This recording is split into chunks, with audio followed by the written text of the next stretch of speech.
Rekha Misida mapuroiba Dwijamani jailda thajinkhre.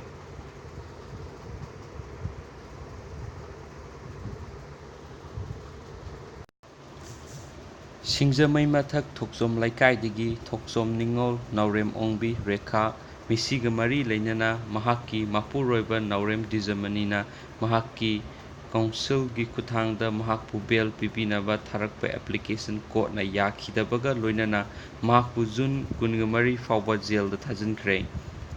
Masagi zahi humdra suraba Naorem Dwijamani Singzamai Police ki kangbuna ngasi nungthil akanba section thauranga loinana Chief Judicial Magistrate Imphal West ki courta puthoknaba matung APP gi kuthangda case asigi ayona makha tana misi asigi matangda thigatpada khudong chanaba Naorem Dwijamani jailda thajinbinaba haijaki. Courtna ayogi warol taraba matung Naorem Dwijamani bu June 23 fauba judicial custody da remand piki.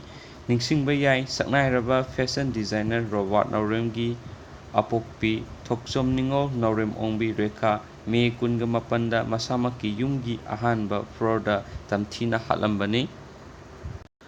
Hatlamlaba haksang adu Robert Naorem gi salon da thabak tauba hair stylist oiba Samanandana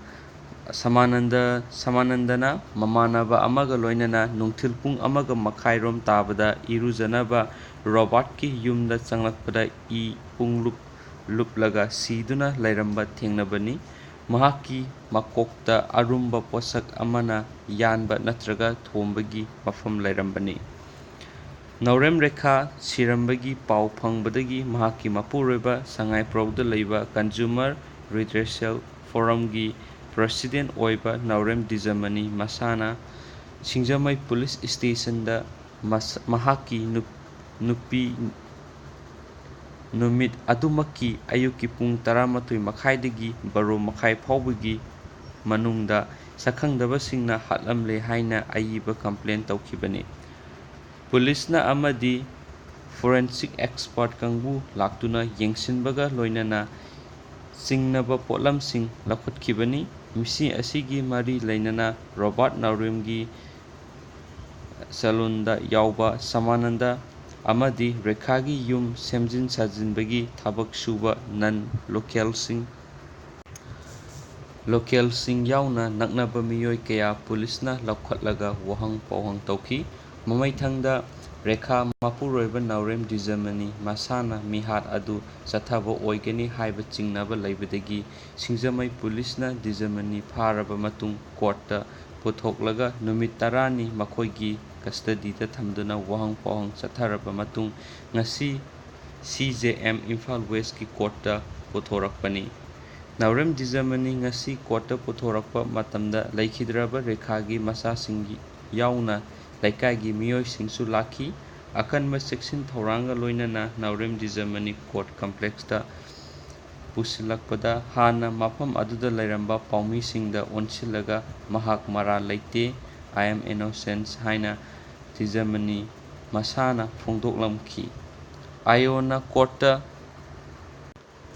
lankhatlakpa reportti matung ina Rekha leitaba numit adumaki numidangda pulisna Dwijamani su laukhattuna mahakki statement lauki. Matam aduda mahakna setliba khongrauda marik chongba thengnabaga loinana khongrau adu pulisna seize tawbaga loinana misi asigi matangda mahakpu pulisna chingnaba laikhrabani. Report aduna makha tana pallibadi numit aduda police amadi forensic science expert ki kangbuna yum adugi manungda lairamba potsaksing yengsinbada taiba bucket na chingba thengnabaga loinana staircase makhada prithai gi duk stand tairaga tarambasu thengnaki. Hairiba posak asina Rekha gi makokta thomba oigani haibagi chingnaba wafamsu palli.